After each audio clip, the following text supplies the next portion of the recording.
नमस्कार, जनता टीवी देख रहे हैं आप। मैं हूं आपके साथ अमन त्रिपाठी। बुलेटिन का आगाज करेंगे एक बड़ी खबर के साथ। बड़ी खबर, बड़ी जानकारी सामने इस वक्त की है। बड़ी खबर, बड़ी अपडेट आप तक पहुंचा रहे हैं। जेपी नड्डा का 2 दिवसीय हिमाचल दौरा प्रस्तावित है। यह बड़ी खबर, अहम जानकारी। केंद्रीय मंत्री बनने के बाद पहली बार नड्डा पहुंचे।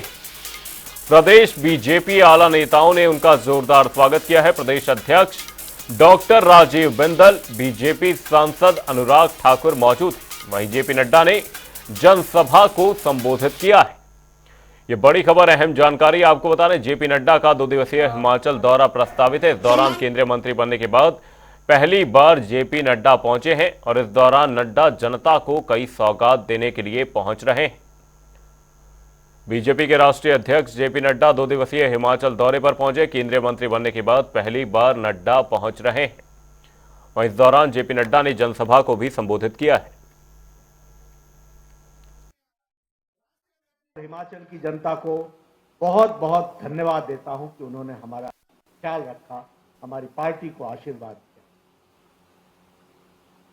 मित्रों, मेरे से पूर्व वक्ताओं ने जो जो बात की, उस बात में निकल करके आए। अनुराग जी ने अपने अंदाज में बात की, बिंदल जी ने अपने अंदाज में बात की, हमारे जयराम ठाकुर जी ने अपने अंदाज में बात की और मुझे पूरा विश्वास है कि मेरे पहले भी जिन वक्ताओं ने आने के पहले भी जो भाषण दिए होंगे, उसमें एक ध्वनि हमेशा आ रही होगी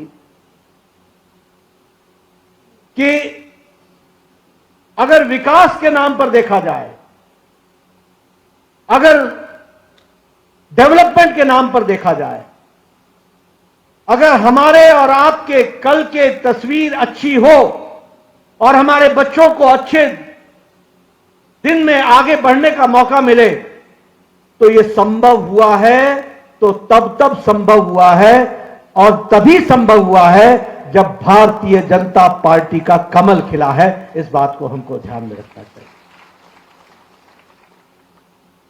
आप देखेंगे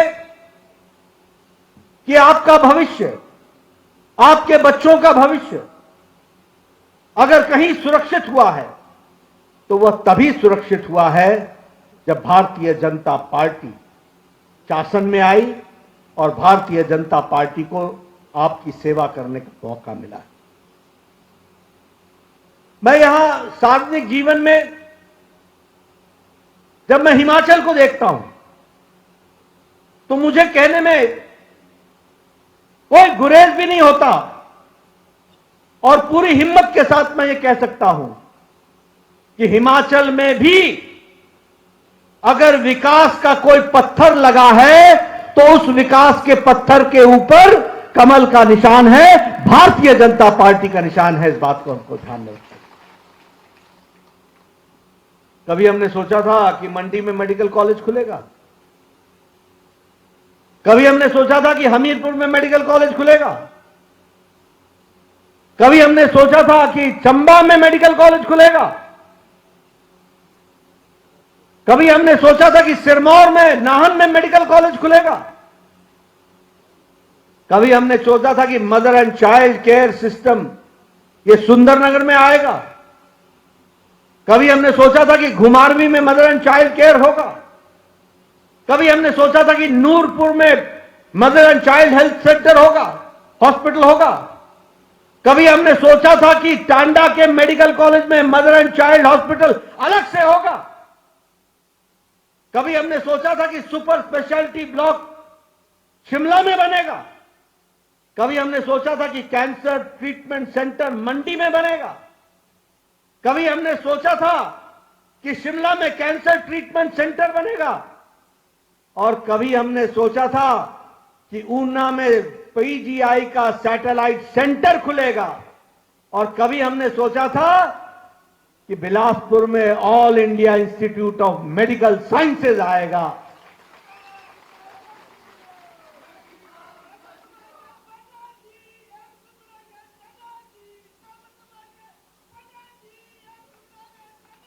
कभी हमने सोचा था कि हाइड्रो इंजीनियरिंग कॉलेज ये बंदला की पहाड़ी को सुशोभित करेगा। कभी हमने सोचा था कि बल्क ड्रग पार्क ये ऊना में खुलेगा। कभी हमने सोचा था कि मेडिकल डिवाइस पार्क आएगा। कभी हमने सोचा था कि कभी टेस्टिंग लेबोरेटरीज हिमाचल में होगी। कभी हमने इन सब चीजों की कल्पना नहीं की थी, कभी नहीं की। और मैं तो यहां पर पूरे दावे के साथ कह सकता हूं कि जिस पुल का शिलान्यास अलेखट पुल जिसका इंदिरा गांधी, स्वर्गीय इंदिरा गांधी ने किया था, उसको भी पूरा करने का और उद्घाटन करने का काम प्रेम कुमार धूमल और मुझे मिला था, उसको भी हम ही ने पूरा किया है। इसी बीच रुक करेंगे एक बड़ी खबर की और बड़ी खबर अहम जानकारी आप तक पहुंचा रहे इस वक्त की। यह बड़ी खबर, बड़ी अपडेट सामने है। प्रदेश सरकार ने टॉयलेट सीट पर टैक्स लगाया। सीट पर टैक्स की बात को लेकर संशय बरकरार है। वहीं इसी बीच मुख्यमंत्री सुखविंदर सिंह सुक्खू की प्रतिक्रिया सामने आई है। बीजेपी ने सुक्खू सरकार को जमकर घेरा है।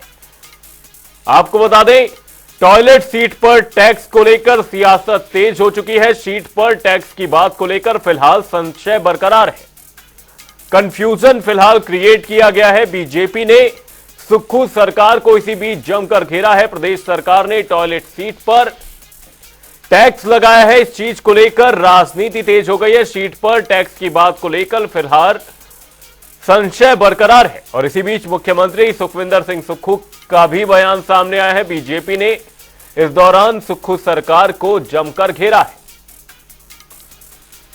टॉयलेट सीट पर टैक्स को लेकर फिलहाल कंफ्यूजन बरकरार है। इसी बीच मुख्यमंत्री सुक्खू ने प्रतिक्रिया दी कि जो बीजेपी ने चुनावों से पहले 5,000 करोड़ की रेवड़ियां मांगी थी हिमाचल प्रदेश में, उसमें जो पानी का मीटर था उसको फ्री कर दिया था कि हम पानी का कोई बिल ही नहीं। हमने 100 रुपया पर हेड पर फैमिली पानी का बिल लेने की बात की। उसमें 5 स्टार होटल्स भी थे, उनसे भी बिल नहीं लिया जा रहा था। ओबराय है, ताज है, सब है, तो जो देने की क्षमता रखते थे उस पर कर दिया। और ये टॉयलेट टैक्स कोई ऐसा टैक्स नहीं। जो चीजें ये करते हैं उनको इस चीज को समझना चाहिए, इसको राजनीतिक लाभ के लिए उठाना चाहिए, इन चीजों को समझना चाहिए और पहले उनको पढ़ना चाहिए कि क्या चीज है। और भारतीय जनता पार्टी को लोग आज इंतजार कर रहे हैं कि उनको वापस सत्ता में लाएं।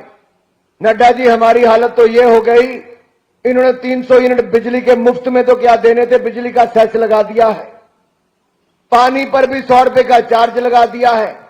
और तो और छोड़ो, देश भर में मोदी सरकार ने 12 करोड़ शौचालय बनाए, किसी सरकार ने शौचालय पर टैक्स नहीं लगाया।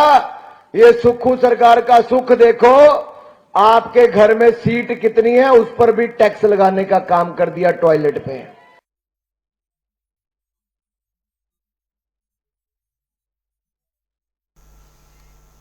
इसी बीच रुक करेंगे एक बड़ी खबर की और बड़ी खबर, बड़ी जानकारी। मस्जिद विवाद ने एक बार फिर संग्राम छिड़ गया है। कल आयुक्त अदालत में मस्जिद निर्माण मामले की सुनवाई की जाएगी। इससे पहले आज हिंदू संगठन मंदिरों में हनुमान चालीसा का पाठ करेंगे।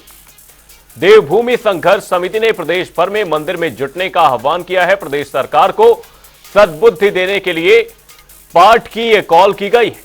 हिंदू समाज से नजदीकी मंदिरों में एकत्रित होने की अपील की गई है। यह बड़ी खबर, बड़ी जानकारी। मस्जिद विवाद को लेकर एक बार फिर से संग्राम छिड़ गया है। कल आयुक्त अदालत में मस्जिद निर्माण मामले की सुनवाई होनी है। इससे पहले आज हिंदू संगठन मंदिरों में हनुमान चालीसा का पाठ करेंगे। मस्जिद विवाद पर एक बार फिर से संग्राम छिड़ गया है और साथ ही यह नोटिफिकेशन जारी किया गया है। प्रदेश के समस्त हिंदू समाज से आग्रह है कि आने वाले शुक्रवार को शाम 5 बजे के बाद अपने निकट के मंदिर में इकट्ठा होकर हनुमान चालीसा का पाठ करें। साथ ही हमीरपुर में हिमाचल की अस्मिता को बचाने हेतु वीर जवानों के बलिदान और साथ ही बलिदानी भाई वीरेंद्र परमार का भी जिक्र किया गया। इसी खबर पर तमाम जानकारी के साथ हमारे सहयोगी रॉबिन शर्मा हमारे साथ जुड़े हुए। रॉबिन, मस्जिद विवाद को लेकर यह विवाद ठंडा होने का नाम ही नहीं ले रहा है और इसी बीच देवभूमि संघर्ष समिति की ओर से हनुमान चालीसा के पाठ का आह्वान कर दिया गया है। क्या कुछ अपडेट इस मामले में अभी तक सामने है? बिल्कुल अमन, देखिए हिमाचल प्रदेश में लगातार ये मामला ज्वलंत बना हुआ है और पिछले करीब 27 तारीख से लगातार इस मामले में अलग अलग जो है डेवलपमेंट सामने आ रही है। कल यानी कि 5 अक्टूबर को एक बड़ी जो डेट इस मामले से जुड़ी हुई है, क्योंकि आयुक्त कार्यालय, आयुक्त के कोर्ट में इस पूरे मामले को लेकर कल सुनवाई होनी है। बीती सुनवाई के बाद ये दूसरी सुनवाई है जहां ये पूरा मामला अब जो है न्यायालय के सामने है। और खास तौर पर इसमें क्योंकि जो संजौली के जो स्थानीय लोग हैं उन्होंने भी पिछली सुनवाई में पार्टी बनाए जाने को लेकर दरखास्त कोर्ट में दी थी, जिसके बाद अब जो है ये पूरा मामला जो है कल सुना जाएगा और कल एक बड़ा जो तारीख है इस मामले से जुड़ी हुई है। खैर, इसी को देखते हुए बहरहाल आज हिमाचल प्रदेश में करीब 5 बजे के बाद प्रदेश के अलग अलग हिस्सों में नजदीकी मंदिरों में देवभूमि संघर्ष समिति की ओर से आह्वान किया गया है कि सभी हिंदू समाज के जो लोग हैं वो निकटवर्ती जो मंदिर हैं वहां पर जुटें और हनुमान चालीसा का पाठ करें। खासतौर पर उद्देश्य इसको लेकर यही है कि कल जो न्यायालय में इसको लेकर सुनवाई होनी है उसमें जो फैसला है वो हिमाचल के पक्ष में खासतौर पर आए, इस तरह की बात देवभूमि संघर्ष समिति की ओर से कही गई है। तो वहीं आज शिमला में भी इसको लेकर कार्यक्रम होना है। संजौली में भी जो देवभूमि संघर्ष समिति के लोग हैं वो मंदिर में जुटेंगे और यहाँ पर भी हनुमान चालीसा का पाठ करेंगे। इसके अलावा पूरे प्रदेश भर में आह्वान किया गया है। अब देखना होगा कि इसका असर कितना देखने को मिलता है और कहां से जो हनुमान चालीसा के पाठ की जो तस्वीरें हैं प्रदेश भर में ये निकलकर सामने आती है, इसका बहरहाल थोड़ा भी इंतजार करना पड़ेगा। जी अमन। मस्जिद विवाद के बीच हनुमान चालीसा के पाठ की खबर सामने आई। बहुत बहुत धन्यवाद रॉबिन तमाम जानकारी के लिए। आपको बता दें प्रदेश में यह ज्वलंत मुद्दा बना हुआ है, मंदिरों में हनुमान चालीसा का पाठ किया जाएगा। वहीं इस दौरान सरकार की सद्बुद्धि के लिए प्रार्थना करते हुए लोग नजर आएंगे। नजदीकी मंदिरों में एकत्र होने की अपील देवभूमि संघर्ष समिति की ओर से की गई है।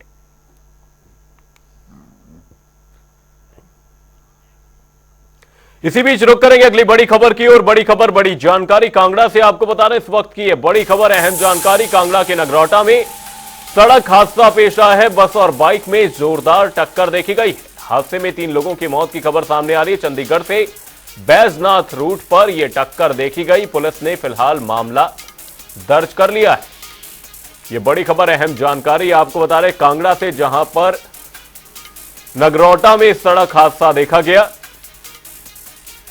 जहां पर बस और बाइक के बीच जोरदार टक्कर देखी गई। इस हादसे में 3 लोगों के मौत की खबर सामने आ रही है। चंडीगढ़ से बैजनाथ रूट पर यह टक्कर देखी गई, जिसके बाद से 3 लोगों के मौत की खबर सामने। पुलिस ने फिलहाल मामला दर्ज कर लिया है और इस मामले में जांच जारी है। यह बड़ी खबर, अहम जानकारी कांगड़ा से आपको बता दें, जहां पर बस और बाइक में जोरदार टक्कर देखी गई। नगरोटा से यह खबर सामने, जहां पर हादसे में 3 लोगों के मौत की खबर सामने आ रही है। चंडीगढ़ से बैजनाथ रूट पर यह टक्कर देखी गई। फिलहाल पुलिस ने मामले में शिकायत दर्ज कर ली। हमीरपुर में फूड एंड सेफ्टी विभाग त्योहारी सीजन को लेकर अलर्ट हो चुका है। अक्सर देखा जाता है कि त्योहारों के चलते दुकानदार फूड एंड सेफ्टी विभाग के नियमों को दरकिनार कर मुनाफा कमाने के लिए लोगों के सेहत से खिलवाड़ करते हैं, लेकिन इस बार हमीरपुर फूड एंड सेफ्टी विभाग पूरी तरह से अलर्ट हो चुका है ताकि लोगों के स्वास्थ्य के साथ कोई खिलवाड़ ना हो, जिसके चलते फूड एंड सेफ्टी विभाग मोबाइल वैन के माध्यम से दुकानदारों के खाद्य वस्तुओं के सैंपल भरेगा। मिठाइयों में कलर लोग जो यूज़ करते हैं उसके रिगार्डिंग डिपार्टमेंट टाइम पे सैंपल भरते रहता है और पीछे भी हमने काफ़ी सैंपल्स लिए जिनमें कलर का यूज़ हुआ है और वो फेल भी पाया गया और माननीय न्यायालय में वो भी चले भी एक केसेस। अभी त्योहारों का सीज़न है तो हम जो मिठाई बनाने वाले हैं उनसे आग्रह भी करेंगे कि वो कलरों का प्रयोग ना करें। अगर करें भी तो विद इन जो प्रिस्क्राइब लिमिट FSSAI द्वारा है उसी के अनुरूप ही वो कलर रंगों का प्रयोग करें।